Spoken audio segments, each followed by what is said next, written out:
오늘 우리에게 주시는 하나님의 말씀은 마태복음 8장 14절에서 22절 말씀입니다. 마태복음 8장 14절에서 22절 말씀 제가 봉독하도록 하겠습니다. 예수께서 베드로의 집에 들어가사 그의 장모가 열병으로 앓아 누운 것을 보시고 그의 손을 만지시니 열병이 떠나가고 여인이 일어나서 예수께 수종들더라. 저물매 사람들이 귀신 들린 자를 많이 데리고 예수께 오거늘 예수께서 말씀으로 귀신들을 쫓아내시고 병든 자들을 다 고치시니 이는 선지자 이사야를 통하여 하신 말씀에 우리의 연약한 것을 친히 담당하시고 병을 짊어지셨도다 함을 이루려 하심이더라. 예수께서 무리가 자기를 애워싸는 것을 보시고 건너편으로 가기를 명하시니라. 한 서기관이 나와 예수께 아뢰되 선생님이여 어디로 가시든지 저는 따르리이다. 예수께서 이르시되 여우도 굴이 있고 공중의 새도 거처가 있으되 인자는 머리 둘 곳이 없다 하시더라. 제자 중에 또 한 사람이 이르되 주여 내가 먼저 가서 내 아버지를 장사하게 허락하옵소서. 예수께서 이르시되 죽은 자들이 그들의 죽은 자들을 장사하게 하고 너는 나를 따르라 하시니라. 아멘. 우리는 인생을 살아갈 때에 주객이 전도가 될 때가 있습니다. 무엇이 삶의 우선순위인지 착각해 버릴 때 그렇게 되지요. 정말 중요한 일, 참으로 의미 있는 일에 가장 많은 시간을 투자하고 또 열의를 가지고 살아야 하지만 이 부차적인 일에 골몰하게 되고 집중하다 보면 결국 계획대로 일이 진행되지 않고 또 시간들이 꼬여버리는 것을 경험하게 됩니다. 무엇이 나의 삶의 우선순위인지 분별하여 선택과 집중을 잘 하는 사람이 인생에서 성공할 확률이 높습니다. 이것은 신앙생활에서도 동일한 원칙입니다. 오늘 말씀에 보면 예수님께서 무엇을 원하시는지 이해하지 못하는 한 인물이 등장합니다. 21절 말씀에 보면 제자 중에 하나가 주님께 구하기를 주여 내가 먼저 가서 내 아버지를 장사하게 허락하옵소서라고 예수님께 말합니다. 이 말씀에 누가복음 9장 59절에 의하면 이 한 제자의 이 말은 주님께서 이 제자를 향하여서 너는 나를 따르라 하신 말씀의 대답이었음을 알 수 있습니다. 부친의 장례를 치르는 것은 자식으로서 마땅한 도리입니다. 하지만 예수님께서는 죽은 자들이 그들의 죽은 자들을 장례하게 하고 너는 나를 따르라 말씀하십니다.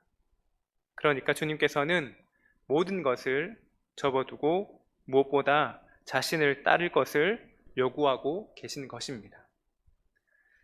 이 말씀을 문자 그대로 부모님의 장례조차 뒤로하고 신앙생활을 해야 된다라고 해석되어지지는 않습니다.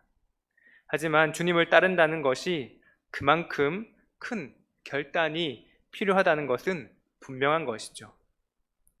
많은 믿는 사람들이 세상에 대한 미련으로 믿음의 길을 최우선이 아닌 자선 또는 그 다음으로 미루는 것을 보게 됩니다. 그들은 핑계만 있으면 말씀에 순종하며 사는 것을 뒤로하며 살고자 애를 씁니다. 마치 마태복음 22장에 나오는 혼인잔치를 베푼 임금의 비유에서 임금님의 초청을 이 핑계 저 핑계로 거절했던 사람들의 모습과 같은 것이죠. 우리의 모습은 어떻습니까?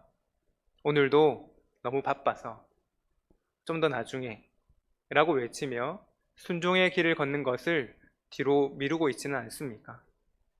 그러나 그러한 사람이 맡게 되는 것은 결국에는 어두운 곳에서 슬피 울며 후회하게 된다는 것입니다.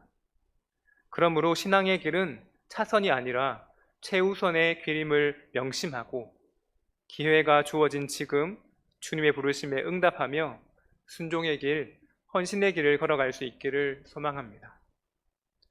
그런데 이 믿음의 길을 걷는 데 있어서 우리가 알아야 할 것이 있습니다.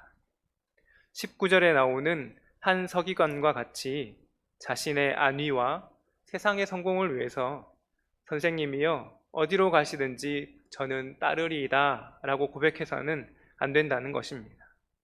이 서기관에게 예수님께서는 이렇게 대답하십니다. 20절 말씀을 보시면 예수께서 이르시되 여우도 굴이 있고 공중의 새도 거처가 있으되 인자는 머리 둘 곳이 없다라고 말씀하십니다. 예수님을 따르는 삶은 멋진 집에서 안식을 누리며 편하게 살 수 있는 것이 아니라는 것이죠.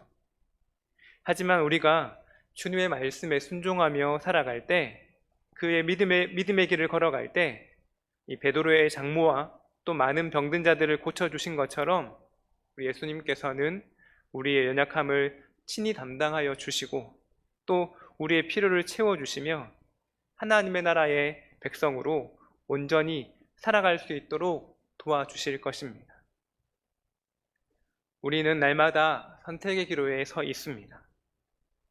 사랑하는 성도 여러분, 여러분은 오늘 어떠한 삶을 선택하시겠습니까?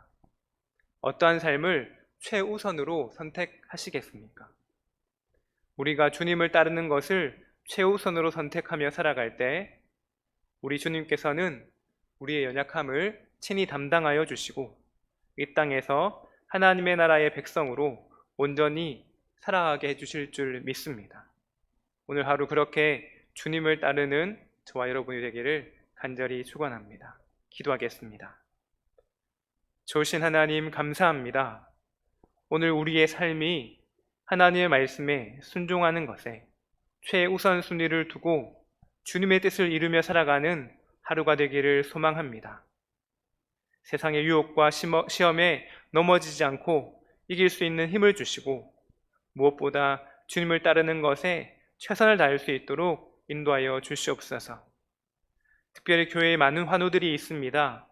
베드로의 장모와 많은 병든 자들을 고쳐주신 것처럼 주님 친히 고쳐주시고 주님 앞에 나와 기쁨으로 주님을 섬기게 하여 주시옵소서. 감사드리며 예수님의 이름으로 기도드리옵나이다. 아멘.